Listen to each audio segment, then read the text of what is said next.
acá también con el audio. Muy, pero muy bienvenidos a todos, muy buenos días. Para los que no, obviamente para los que no van a estar en vivo, estamos saludando porque algunos se están levantando de su prácticamente jornada de dormir, es nocturna, la jornada nocturna, que seguramente ha llegado hasta altas horas de la noche. No vamos a tener guitarra, les prometo que la próxima vez podríamos tener algo, pero bueno, por ahora no, ¿sí? Bien, para quienes no están en Zoom, bueno, tengan a mano ahí su PowerPoint, tengan a mano ahí su Biblia. Recuerden que vamos a empezar a leer el capítulo número 1 de Génesis, en el versículo número 1. Ya ahora ya no nos hacemos tantas preguntas, sino que ahora vamos a ir directo hacia el grano, directo a la cuestión, a explicar un poco lo que significa este libro tan intrigante. Bueno, ahí están viendo que si cruzamos una diapositiva más, bueno, ahí ven como una especie de biblioteca. La Biblia es esto, ¿no? Yo quiero que recordemos esta cuestión así, que la Biblia, voy a tener que poner los lentes para ver los comentarios porque encima no veo nada.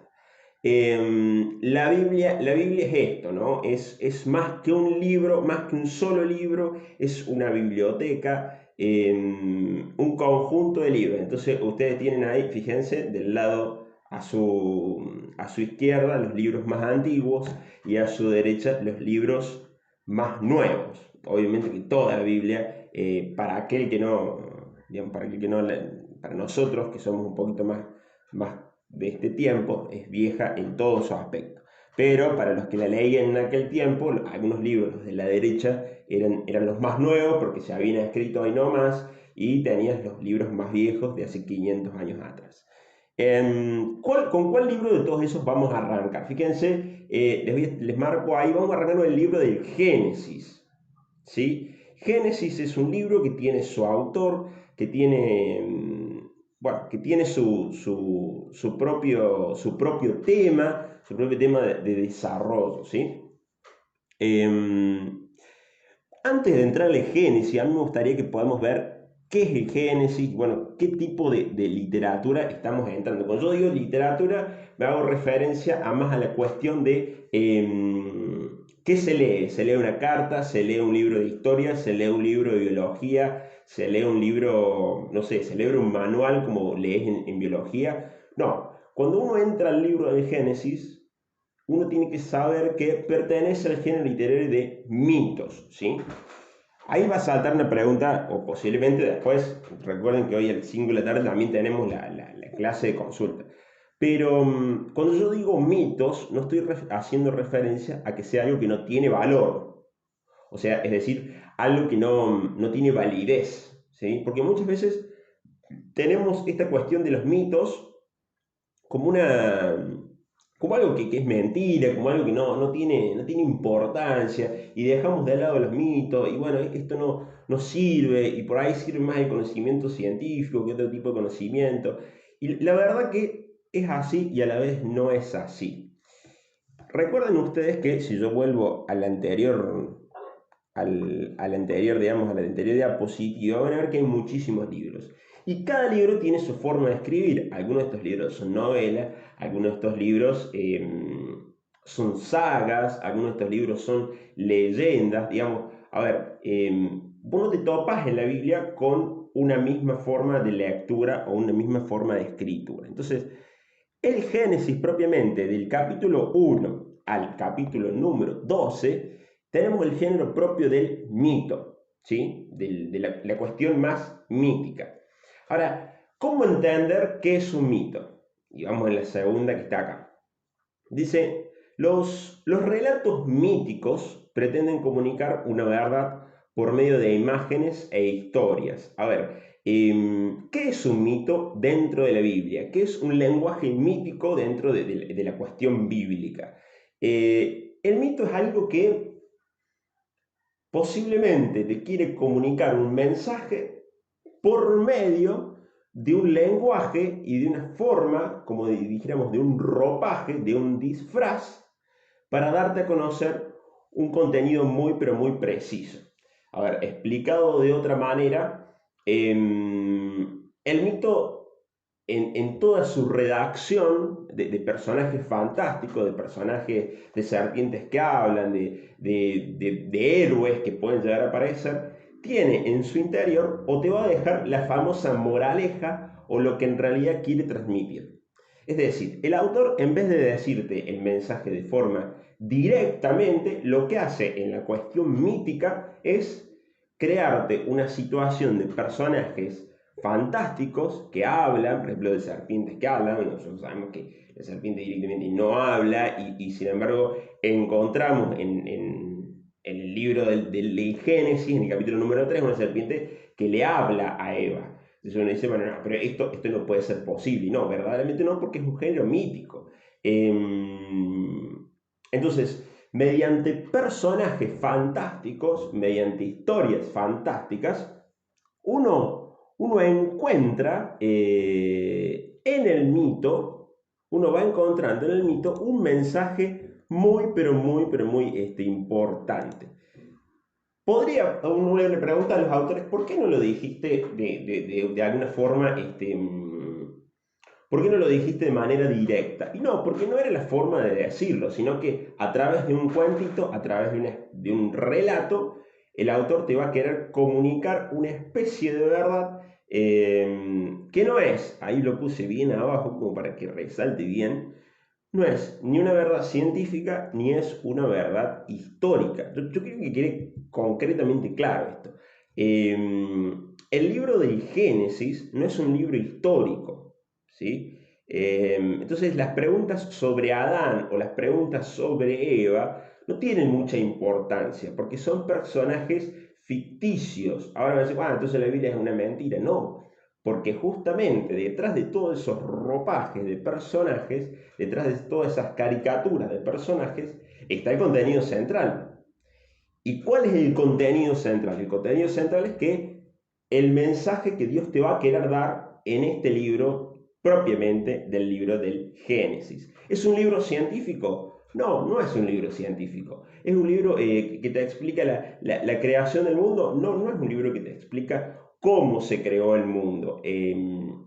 A ver, para eso ya tenemos a los científicos que te van a dar la explicación, a la ciencia, que te va a decir cómo surge el mundo, actualmente con la teoría del Big Bang, que tiene una particularidad muy especial dentro de la comunidad científica. Hay un montón de otras teorías, pero lo que yo quiero que quede en claro, que este libro es un libro de sabiduría, de fe, ¿sí? Un libro en donde la sabiduría de fe prima por sobre los acontecimientos históricos, por sobre los acontecimientos científicos. Entonces, ¿existen serpientes que hablan? No, imposible. ¿Existió verdaderamente Adán y Eva? Y no, y bueno, pero entonces, ¿qué significa Adán y Eva? Entonces, uno tiene que entrar al libro del Génesis, por lo menos en los primeros capítulos, del 1 al 12, preguntándose, ¿cuál es el mensaje que me quiere dejar de fondo este libro? No si el libro tiene competencia con la cuestión científica o con la cuestión histórica. Uno tiene que entrar a leer este librito diciendo, bueno, a ver, ¿cuál es el mensajito que me deja detrás de todo esto? ¿Sí? Voy a admitir a algunos que se están sumando en Zoom, ¿sí? Bien, entonces yo quiero que quede claro esto, porque si no hay muchas cuestiones que después dicen, la Biblia tiene razón, la ciencia no tiene razón, la ciencia tiene razón, la Biblia no tiene razón. No se están peleando, ¿se entiende eso? ¿Por qué no se pelean? Porque, por ejemplo, la ciencia te va a responder cómo se formó el mundo y la Biblia te va a responder quién lo formó o por qué lo formó o para qué lo formaron, ¿sí? Entonces, esto es muy importante entenderlo ya de entrada. Yo quiero que si no quedó claro esto, después me hagan unas preguntitas al final de la explicación, ¿sí? Que yo ya lo había explicado esto también. Entonces, si no es un libro científico, si no es un libro, no es un manual de historia, entonces, ¿qué es la Biblia? ¿Qué verdad me quiere comunicar? A ver, si uno agarra este libro, que es un conjunto de libros y es una biblioteca, la verdad de fondo, la última verdad que hay dentro de esta Biblia, es que Dios te ama. Oh, qué ternura. Sí, Dios te ama. Dios te ha creado para amarte y para que ames a los demás. Ese sería como el núcleo y el nexo de todo este conjunto de libros que está acá y que es más parecido a una biblioteca que un solo libro, ¿sí? Pero, obviamente, cada libro va a tener su tema, su temita para poder trabajarlo. Vamos, yo creo que vayamos arrancando. Voy a hacer entrar, me van a disculpar los de Instagram. Voy a hacer entrar algunos en Zoom. Recuerdo que no puedo, digamos, no puedo. Me encantaría tener un productor detrás de cámara y poder aceptar a los de Instagram, pero esto es un proceso que hay que hacerlo antes, comprendan, ¿sí? A ver, vamos a ver si podemos. Bueno, a ver. Bien, entonces, ¿qué me quiere decir la Biblia o cuál es el sentido propio? Voy a ver si puedo aceptar a algunos que están, que están acá. Mm, Bueno, estos corazoncitos hay que hacerlo antes, ¿no? Uno no puede estar haciendo esto al momento de la clase. Em, bueno, somos hijos del último momento, ya lo sé. Bueno, ¿qué me quiere decir el libro del Génesis? Vamos ya directamente a la entrada. Entremos ya en la primera página. Yo me gustaría que vayamos leyendo, ¿sí? Vayan siguiéndome. Dice, versículo 1, capítulo 1, versículo 1. Dice así. En el principio, cuando Dios creó los cielos y la tierra, todo era confusión y no había nada en la tierra. Las tinieblas cubrían el abismo mientras el Espíritu de Dios aleteaba sobre la superficie de las aguas. ¿Sí? A ver, Dios crea de la nada. Esta es una cuestión muy importante. Nosotros hoy en día sabemos y tenemos en la cabeza el tema del Big Bang, que explota y sale de la nada, sale de Dios. Pero en realidad, si uno va a la mentalidad del pueblo hebreo, a la mentalidad de la gente que crea este primer libro, que es el libro del Génesis, Dios en realidad no crea de la nada. Quiero que se deje claro que no es que esto se crea hoy, ¿no? No es que hoy no creamos que la cuestión no sale de la nada. Hoy todo el mundo sabe que viene de la nada. A ver, pero si nos metemos directamente en la mentalidad hebrea, en el pensar del judío de hace algo más de 3000 años, nos vamos a dar cuenta que Dios no crea de la nada, ¿sí? ¿Qué hace Dios? Dice, en el principio cuando Dios creó los cielos y la tierra, todo era confusión y no había nada en la tierra. ¿Sí? Ahí está mal, ahí mi Biblia está mal en la traducción, pero dice que todo era un desorden. Las tinieblas cubrían el abismo mientras el Espíritu de Dios... O sea, ¿qué había? Había desorden y el Espíritu de Dios que estaba como sobrevolando en ese desorden. ¿Sí? Entonces, este libro, fíjense, vamos a saltear esto de Marduk. ¿Ah? Em, Yahvé es el nombre de Dios, ¿sí? Yahvé es el nombre de Dios. Quiero que quede claro eso. Entonces, este libro presenta que en el principio, ya les voy a mostrar una imagen ahí, a los que están sumándose en Zoom, ya les voy a mostrar una imagen de cómo era la mentalidad del hebreo al momento de escribir la Biblia. Entonces tenemos el quilombo, tenemos la pieza desordenada, tenemos, viste, cuando entras a tu pieza y es un quilombo y le decís a tu hermano o a tu hermana, ordena esa pieza porque es un desastre. Bueno, en el principio para el hebreo es todo un desastre, es todo un quilombo. ¿Ah? Y Dios entra y ¿qué hace? Ordena, ¿sí? Ordena ese caos que hay en el cosmos, por así decirlo, o en el universo.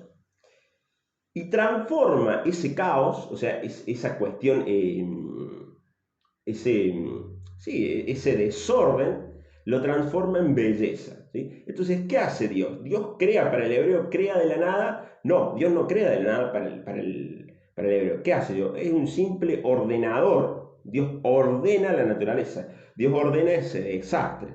Es como cuando te dicen, anda a limpiar tu pieza o anda a acomodar tu pieza. Bueno, es prácticamente más o menos lo mismo. Anda a buscar y poner en orden la pieza. Entonces Dios no crea de la nada, sino que para la mentalidad hebrea Dios ordena, es un gran ordenador y transforma ese caos, eso que está desordenado, en cosmos, o sea, en lo que sería la belleza, ¿sí? Ahora, la gran pregunta es con qué lo hace y no es un detalle menor, ¿sí? ¿Con qué hace esto Dios? Con la palabra. Esto es muy importante. Fíjense, uno no podría, ahí puse Juan 1.1, bueno, vamos a omitir esa referencia. Se ve que la flechita acá no me hace caso cuando le hago. Bien, digo, a ver, uno no podría sostener ni una pava con la palabra. ¿Eh? Uno no podría, digamos, salvo que sea Harry Potter, salvo que tenga poderes mágicos. El común de la gente no podría decir a una pava, a una piedra, a una silla, levántate. Fíjense, la palabra es lo.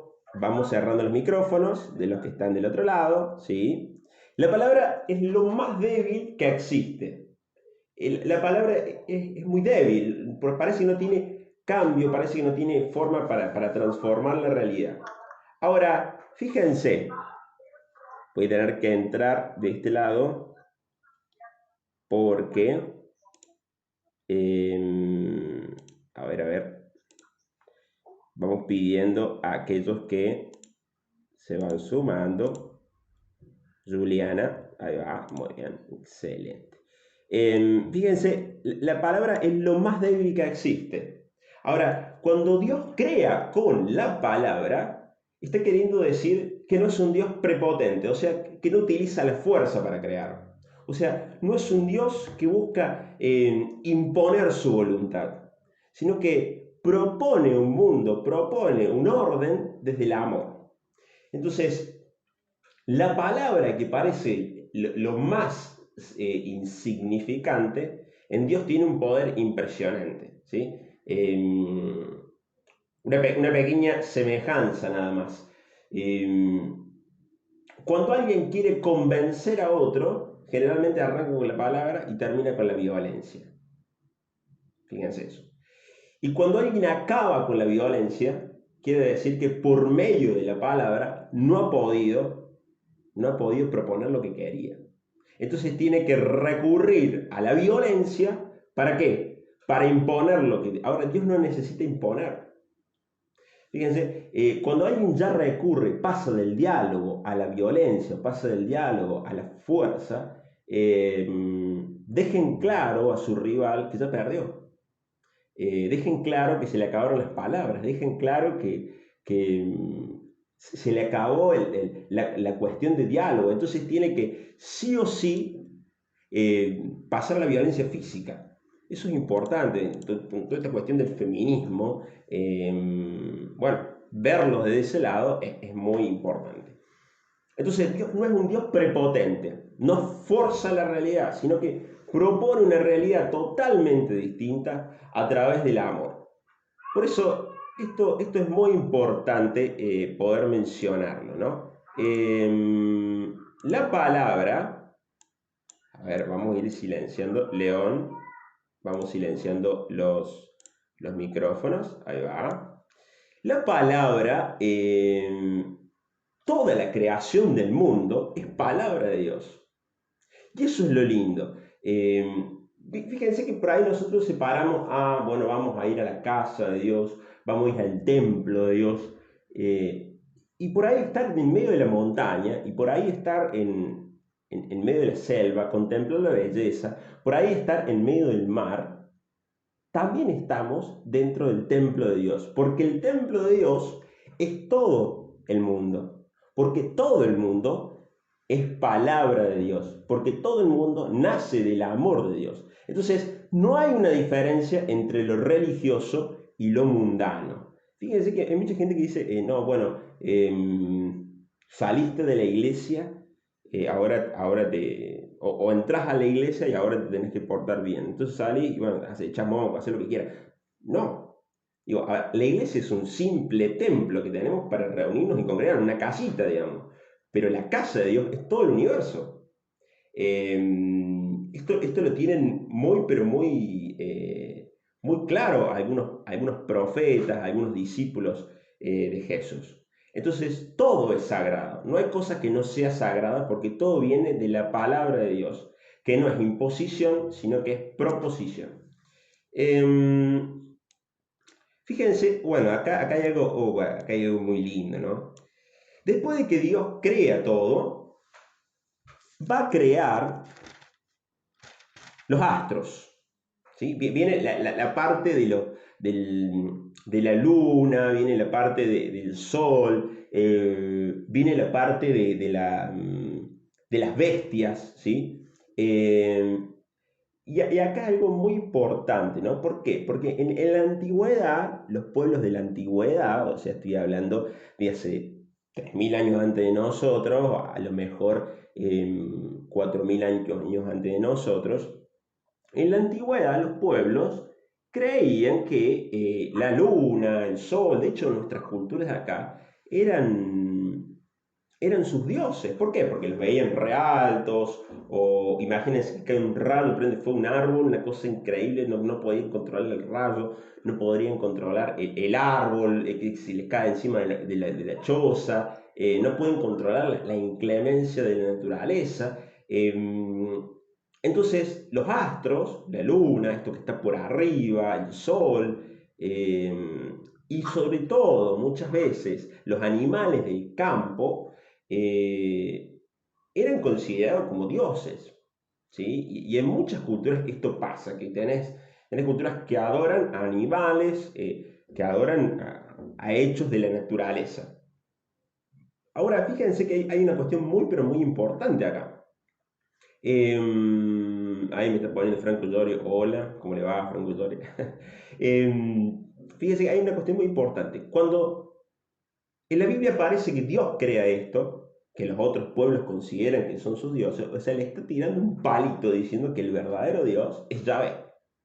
El resto de los dioses, la luna no habla, el sol no habla. El verdadero Dios es Yahvé. ¿Por qué? Porque no hablan. Porque no tienen palabra. Y si no tienen palabra, no tienen capacidad de comunicación con nosotros. Luego, son servidores de Dios y están al servicio de la humanidad. O sea, el Génesis, cuando Dios crea esto, dice, creó la lumbrera nocturna y la diurna, sería el sol y la luna, para que le sirva de fiesta y para que le sirva para marcar las fiestas y para marcar, digamos, algunos acontecimientos importantes, ¿sí? Pero no crea estas cuestiones para adorarlas. Entonces le está tirando de alguna manera un palo a las demás religiones, diciéndole el verdadero Dios no es el sol, el verdadero Dios no es la luna, el verdadero Dios es Yahvé, ¿sí? Continuamos en el libro de Génesis y fíjense que hay algo muy, pero muy interesante, hasta por lo menos el capítulo número 2. Me está quedando en Zoom 5 minutitos, ¿sí? Eh, Al final del capítulo número 2 dice, así estuvieron terminados el cielo, la tierra y todo lo que hay en ellos. El día séptimo, Dios tuvo terminado su trabajo y descansó en ese día de todo lo que había hecho. Bendijo Dios el séptimo día y lo hizo santo, porque ese día descansó de su trabajo después de toda esta creación que había hecho. Bien, fíjense, en la Biblia se repiten varias coordenadas, digamos. En primer lugar, hay 7 y dijo Dios. ¿Sí? Por ejemplo, dijo Dios que haya luz. Dijo Dios, haya una bóveda. Dijo Dios, júntense las aguas. Dijo Dios, 7. Y también, digamos, en el esquema, digamos, empieza con y dijo Dios y termina con y vio Dios que era bueno. Son 7. Y al último son 7 días de la creación. Bien, esto no es un dato científico, esto no es un dato, sí, no es un dato de ciencia, es un número simbólico que nos quiere decir algo muy, pero muy importante. 7 en la cultura hebrea es el número de la perfección. de lo perfecto. Entonces, cuando la Biblia pone que son 7 los días de creación, está queriendo decir que 7 es el día en el cual Dios ha creado todo perfecto. ¿Sí? Ha utilizado 7 días diciendo en otro lenguaje, la creación de Dios es extremadamente perfecta. En otras palabras, es una belleza. ¿Sí? Entonces, hasta acá tenemos varios como puntos a sintetizar. El primero, Dios crea con su palabra y crea por amor. La preguntita básica es, ¿por qué crea Dios? Dios crea por amor, porque nos ama. Porque no crea porque estaba aburrido. ¿Ah? Eso es importante tenerlo en cuenta. No crea porque, uy, le pintó crear porque quería jugar con los seres humanos. No crea por eso. Crea por amor. Eh, Porque de él nace amor y de él no puede nacer otra cosa que el amor. Entonces, la creación de Dios va en orden a poder amar. Todo lo que Dios crea es sagrado, no hay cosa sucia, entre comillas, y hasta fíjense en ciertos temas como un poquito más delicados, ¿no? Digo, nosotros hay cosas que las creemos como sucias o como indebidas y son propias de la naturaleza, ¿no? Son cuestiones propias de lo que se vive en la cuestión natural y que nosotros llamamos sucio, pero en realidad nunca es sucio, digo, es creación de Dios y es puro, viene de Dios, viene de su palabra. Y después, como mensaje primero, el tema de los 7, ¿no? Ha creado 7. Después viene algo muy, pero muy importante. Antes de terminar esto, me están quedando 2 minutitos. Antes de arrancar la siguiente diapositiva, que es la creación del hombre, en la primera versión de la creación, vamos a cortar acá, ¿sí? Y voy a cortar el vivo de Instagram, lo voy a reiniciar por los chicos que se me van a quedar ahí medio ahí cortados en la mitad de la explicación. Entonces, bueno, hasta acá la primera parte, ¿sí? Hacemos un cortecito, primera parte, pero un minutito, ¿eh? Volvemos en un minutito. Una cuestión, simplemente una cuestión de Zoom, si no podríamos seguir. Sintetice la primera parte, hasta acá la primera parte. En el próximo bloque arrancamos con la segunda parte.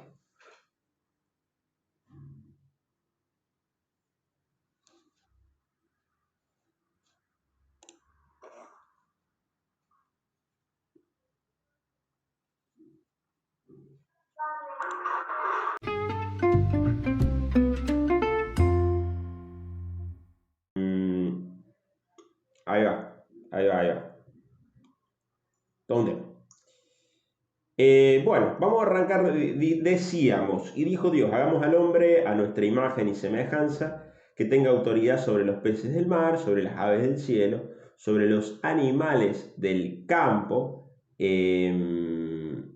y sobre las fieras salvajes, sobre los reptiles que se arrastran por el suelo. Es muy interesante esto. ¿Por qué? Porque fíjense ahí cuando Dios dice, hagamos al hombre a nuestra imagen y a nuestra semejanza, está queriendo un poco reflejar qué sería la imagen y la semejanza de Dios. O sea, es decir, en qué somos parecidos a Dios. Y lo dice como varias veces, lo dice, hagamos al hombre a nuestra imagen y semejanza, a imagen de Dios los creó, varón y mujer, Dios los bendijo. Bueno, la cuestión de Dios, ¿en qué somos parecidos a Dios? Es decir, somos parecidos, o Dios es parecido a nosotros en la forma en la que tiene un cuerpo, en la forma que es de carne y hueso, en la forma, en qué somos parecidos a Dios.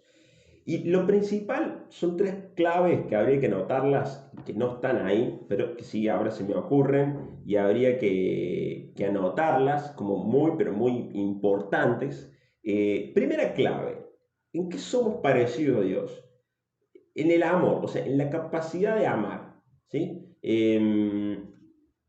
Dios es amor puro, Dios nos ama constantemente y nos ha creado para amar. Y nuestra felicidad recae en la capacidad que tengamos para amar a los demás, ¿sí? Entonces, ¿en qué sentido somos imagen de Dios? En el sentido de que tenemos una capacidad para amar igual a Dios. Punto número uno. Esa es la más importante, por así decir. ¿Cuál es de todas, profe, la más importante imagen de Dios que tenemos? Es la capacidad de amar. ¿Cuál es la segunda más importante? La segunda más importante es en la capacidad de la inteligencia. Dios es el inteligente absoluto y nos ha compartido esa inteligencia a todos, ¿sí? Y a cada uno de ustedes. Y la tercera es la capacidad de la voluntad, o sea, la capacidad para decidir ciertas cuestiones, para decidir en nuestra vida esto o aquello. Pero lo más importante de todo esto es que Él nos ha creado para amar. Eso habría que dejarlo como en un título fijo, en un título prácticamente como para guardarlo para toda la vida.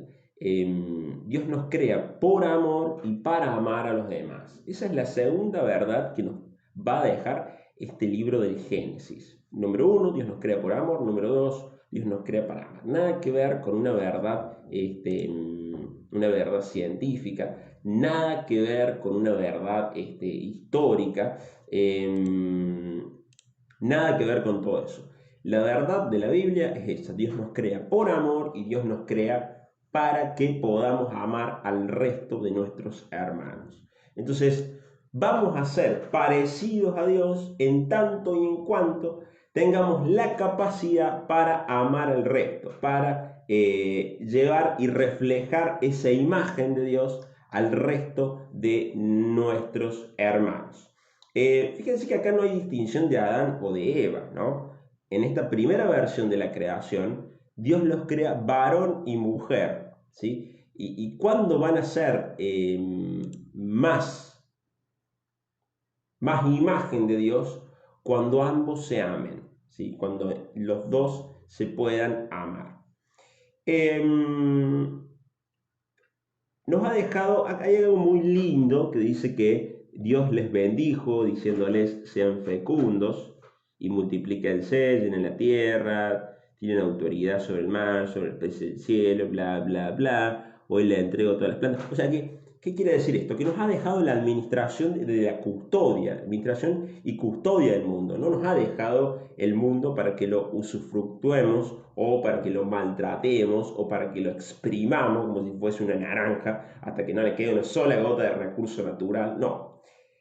El mandato de Dios o lo que Dios quiere en todo esto es que podamos disfrutar de la vida y que podamos cuidar a los demás, a los hermanos, y también podamos cuidar la naturaleza. Esa es la idea, ¿sí? Pero ya en la última parte, que es lo que yo les dejé ahí un poquito en concreto, ¿cómo termina todo esto? Esto termina con un Dios que descansa. Fíjense, al séptimo día Dios descansa. Entonces, el fin de la creación no es el trabajo. El fin de la creación del ser humano, la verdad que esconde ese séptimo día, no es el trabajo, sino el descanso. No es la esclavitud, sino la fiesta. El fin de la vida, el mensaje que esconde Génesis, es que el fin de la vida es la felicidad del ser humano, ¿sí? No es la esclavitud, no es el sometimiento de la tierra. Ahí les estoy mostrando un poquito para los que están en Zoom. Fíjense que esto es muy lindo, que es uno se podría preguntar cómo ve el israelita la tierra. Bueno, así la ve el israelita la tierra, ¿no? Abajo de la tierra, agua, y arriba de la tierra, agua, ¿sí? Entre la tierra y el agua está el sol, la luna, las estrellas, y ustedes me podrán preguntar, bueno, profe, ¿esto es cierto? No, no, señor, no es cierto. Hoy en día tenemos la ciencia que nos explica que esto no es así, ¿no? Entonces, ¿cómo es? Bueno, hoy es como la ciencia lo dice, pero ¿cómo pensaba la gente en aquel tiempo ¿Qué era la tierra? Bueno, ahí lo tienen, bien explicado. La tierrita, el agüita abajo de la tierra y la bóveda celeste que se dice ahí, bueno, el sol, la luna, bueno, todos ahí, ¿sí? Entonces, ¿qué pasaba cuando llovía? Cuando llovía, Dios abría las compuertas del cielo y el agua de arriba caía, ¿sí? Eh, ¿Qué es lo que, esto es muy lindo, ¿no? ¿Qué es lo que hace Dios? Antes era todo un quilombo, antes era todo un caos. ¿Qué es lo que hace Dios? Lo que hace Dios es separar el agua de arriba del agua de abajo. Con la palabra, no con la mano, ¿no? Tengan en cuenta estas cuestiones cuando yo les pregunte, ¿con qué cree Dios? ¿Cree con las manos? ¿Cree con el codo? No, no cree con el codo, no cree con las manos, Dios no tiene manos, Dios es espíritu.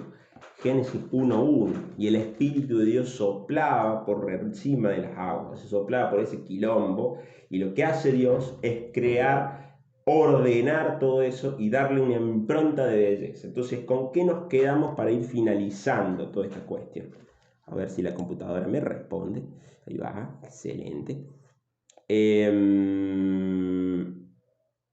Bueno, me quedaría otra partecita ahora que ahora tenemos ahí, pero ya vamos a ir terminando.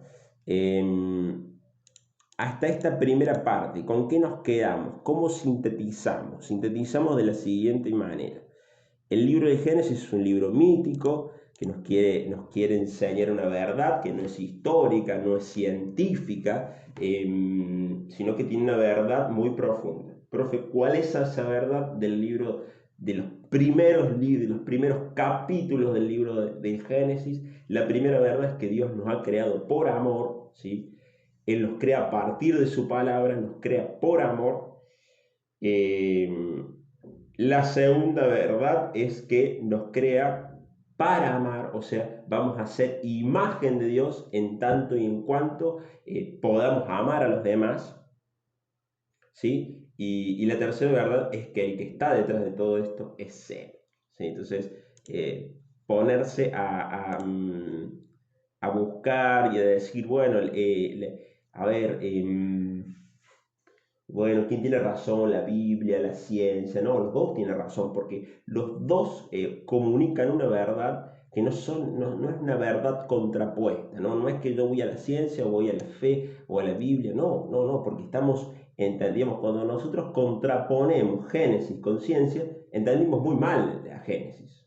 ¿Por qué entendimos muy mal la Génesis? Entendimos muy mal la Génesis porque no entendimos cuál es el mensaje que me quiere transmitir. Estamos comparando banana con manzana, peras con pasas de uva, nada que ver. Usted tiene que comparar peras con peras, uva con uva, teoría científica con teoría científica, relato bíblico con relato bíblico. No comparemos ambas cosas. Bueno, las equivocaciones surgen cuando aparecen. Me queda, pero lamentablemente por estas cuestiones de los cortes, de Zoom, del internet, bah, me queda una diapositiva ahí colgando, que sería la segunda versión de la creación. Pero me gustaría en menos de 10 minutitos que los que están en Instagram, vamos a ir primero por los de Instagram, que los que están en Instagram, si tienen alguna pregunta, hable ahora o calle para siempre.